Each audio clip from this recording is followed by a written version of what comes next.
Most of us know and remember C.S. Lewis as the author of the Chronicles of Narnia. We also remember him for his brilliant writing on theology. But rarely do we mention a really short book called A Grief Observed, which I think a wonderful piece of work by him. It's a kind of a personal diary, and as the title suggests, it's about grief. Lewis wrote it after the death of his wife in 1960, and he refers to his wife in the book by H, just the letter H. And it feels very personal. It feels as if you're reading a diary, as if it wasn't supposed to be published. Lewis pours out his raw emotions, his pain, confusion, even questions, and slowly you see different phases of healing. And when we read the book, it feels like we are entering his mind and we are seeing the struggles as he is experiencing them, and that enormity of loss. The book is divided into 4 short chapters, and I will take you through each one of them slowly and also read out a few passages from the chapter. The first chapter begins powerfully. Let me read out the first paragraph for you, and it gives you his state of mind, what he was experiencing, something that I think most of us can relate to when it comes to grief. It goes something like this. No one ever told me that grief felt so like fear. I'm not afraid, but the sensation is like being afraid. The same fluttering in the stomach, the same restlessness, the yawning. I keep on swallowing. At other times, it feels like being mildly drunk or concussed. There is a lot of invisible blanket between the world and me. I find it hard to take in what anyone says, or perhaps hard to want to take it in. It is so uninteresting. Yet, I want the others to be about me. I dread the moments when the house is empty. If only they would talk to one another and not to me. So that's how powerfully it begins. Straight away, you realize what he's going through, the kind of experience he's having. And then he talks about his wife. As I said, he refers to her as H, and he talks about how it feels, the agony of losing her. And throughout the chapter, he remembers her. He talks about different moments and how memories suddenly come alive and how he feels. There's a lot of pain in that, and I think if you're going through grief, it's going to be a wonderful companion, especially if you've lost a loved one. Then you can really relate with it. Let me read out a passage from this chapter which I found really beautiful. It goes, and this separation, I suppose, waits for all. I have been thinking of H and myself as peculiarly unfortunate in being torn apart. But presumably all lovers are. She once said to me, even if we both died at exactly the same moment as we lie here side by side, it would be just as much a separation as the one you are afraid of. Of course, she didn't know any more than I do, but she was near death, near enough to make a good shot. She used to quote, "Lone into the alone." She said it felt like that, and how immensely improbable that it should be otherwise. Time and space and body were the very things that brought us together. The telephone wires by which we communicated. Cut one off or cut both off simultaneously. Either way, must not the conversation stop?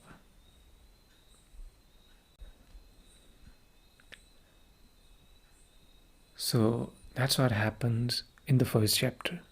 There's a feeling of shock and anguish. And it's very understandable. That's the first experience. That's the first thing you feel when you experience loss. And this is probably the first stage of grief as well. Then the second chapter, it gets a little darker. Darker in the sense that you can sense a little bit of frustration, even anguish, and doubts in terms of faith. He feels as if he's been abandoned by God, as if prayers are not being answered. This is so. In here, Lewis talks about this theological aspect, but not in a typical Lewis rational way. This feels much more personal, almost like a broken conversation with someone who's about to lose his faith. And you can see, you can feel how grief shapes your beliefs, how it really shakes you, your heart, your belief, your mind. And it's not an easy place to be in. And in this chapter, Lewis really struggles with a lot of things in his head. And let me read out a couple of passages from this chapter, and you'll get the idea what's going on. He's asking so many questions to himself and can't really understand what's going on. But still, a lot of things make sense, a lot of things you can relate to. So let me read it for you now. He says, where is she now? That is, in what place is she at the present time? But if H is not a body, and the body I loved is certainly no longer she is in no place at all. And the present time is a date or point in our time series. It is as if she were on a journey without me, and I said, looking at my watch, I wonder she at Houston now. But unless she is proceeding at 60 seconds a minute along this same timeline that we are living people travel by, what does now mean?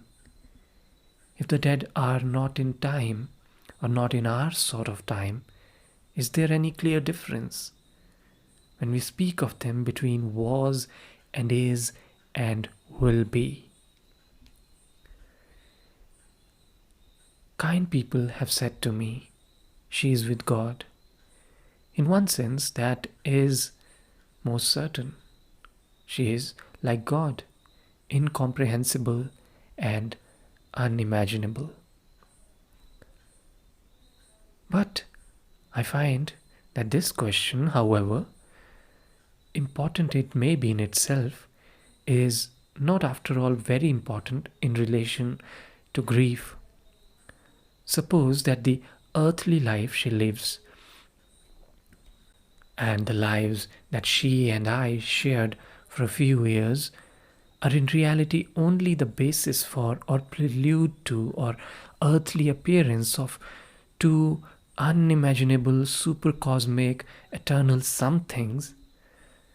Those somethings could be pictured as spheres or globes, where the plane of nature cuts through them. That is, in earthly life, they appear as two circles. Circles are slices of spheres, as you can imagine. Two circles that touched. But those two circles, above all the point at which they touched, are the very thing I am mourning for, homesick for, famished for.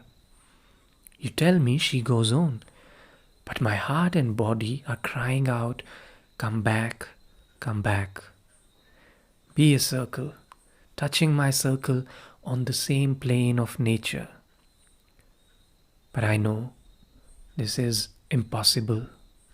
I know that the thing I want is exactly the thing I can never get. The old life, the jokes, the drinks, the arguments, the lovemaking, the tiny, heartbreaking commonplace, or any view, whatever. To say H is dead is to say all that is gone. It is a part of the past, and the past is the past, and that is what time means. And time itself is more name for death, and heaven itself is a state where the former things have passed away. And then he also, as I said, starts questioning religion and beliefs. And he says something interesting in the couple of lines. He says, talk to me about the truth of religion and I will listen gladly. Talk to me about the duty of religion and I'll listen submissively. But don't come talking to me about the consolations of religion, or I shall suspect that you don't understand.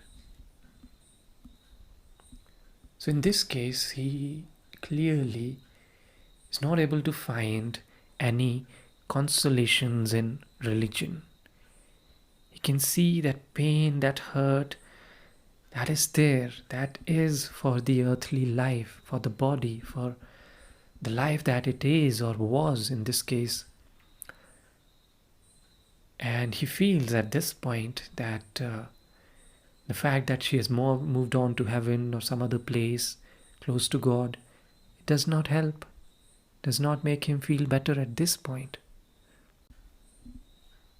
So that's what really goes on in the second chapter rather.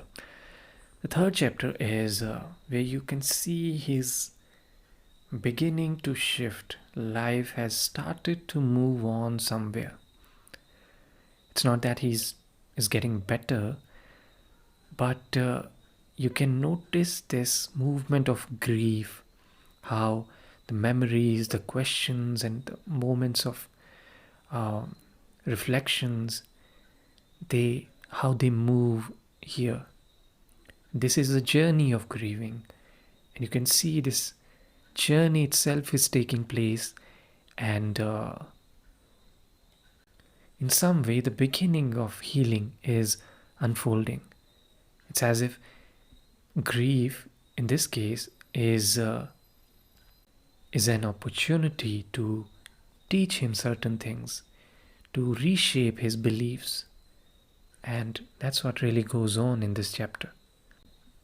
And it's interesting that when he's grieving about the loss of his wife, he's still thinking about her, and he kind of reminds himself that he should also be caring about her wherever she is. He should care about his emotions, but he still loves her, and he should still care for her. And that's interesting. But of course, it's not a very simple emotion. It's a complicated emotion, the way he loves her. And obviously, there's a lot of pain, a lot of anguish still. And the emotions are still complicated. Let me read out a passage for you to explain that. He says, I begin to see my love for H was of the same quality as my faith in God. I won't exaggerate though, whether there was anything but imagination in the faith or anything but egoism in the love. God knows, I don't.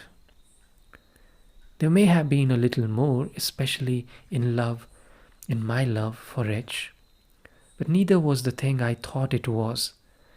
A good deal of the card castle about both. What does it matter how this grief of mine evolves or what I do with it? What does it matter how I remember her or whether I remember her at all? None of these alternatives will either ease or aggravate her past anguish. And when he's saying here past anguish, he's talking about how she suffered and he's still being angry with God, how uh, God broke her body on the wheel, and how she suffered slowly, month by month, week by week. And then, over the course of this chapter and the reflections, he realizes something very profound. Let me quote those lines for you and then I'll talk about it. He says, to say the patient is getting over after an operation for appendicitis is one thing. After which he has had his leg off, it is quite another. That's a really powerful line. And grief is something like that. You can't really completely recover from grief. You're grieving over somebody or something that you've lost. It's not going to come back. It's not going to be the same ever after. So in some way, you will still carry the wound. It's never going to go back to the same again. It'll never be the same. And you'll carry that burden, maybe wound, for the rest of your life. And that line really hits me. That I find is a very powerful way of describing any loss. Once something is gone, it's gone. What can we do then? What is the answer?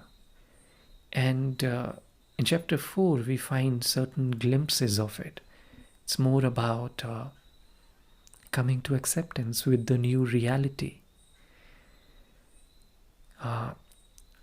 In this case, it's not about he's starting to forget her, but it's about carrying her memory, his wife's memory, with less pain, less agony. So as I said, he's beginning to realize that grief is not something to overcome, but something to live with, something that changes over time. And in the chapter itself, you see that just like he's starting to accept it, at the same time, his faith in God is also beginning to heal. So he finds more some kind of trust once again in the universe, in the God. And he begins to accept. And in some ways, these two things, acceptance of the loss, the suffering, the pain in life, brings him closer to God. These two things are really connected. And in many ways, love is the answer. And he compares all the people that have lost their lives, those who are dead, with the God. He says they are like God. So for him, his wife H, she has become just like God, and loving her now is like loving the God. In both cases, he says, I must stretch out the arms and hands of love. Through my thoughts, passions, and all imaginings, I must not sit down content. So what he's saying is, it's not just thinking about them or just going by the conventions, just giving out love directly to them. So he's saying, not my idea of God, but God. Not my idea of H, but H. And not my idea of neighbor, but my neighbor. A lot of times we kind of live with this idea of people, of God, and we just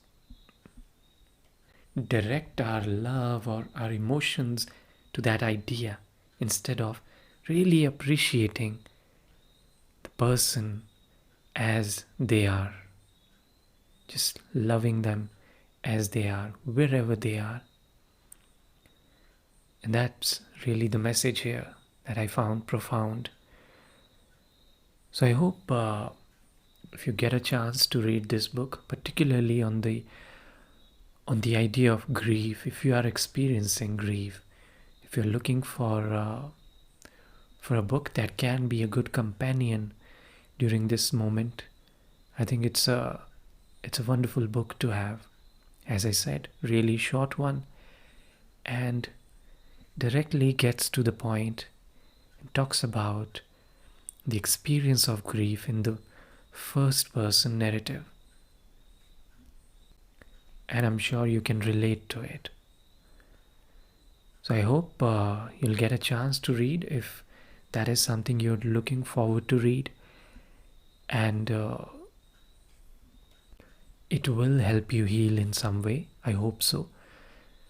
Thank you very much for listening. I'll catch you the next time with another book. Thank you so much.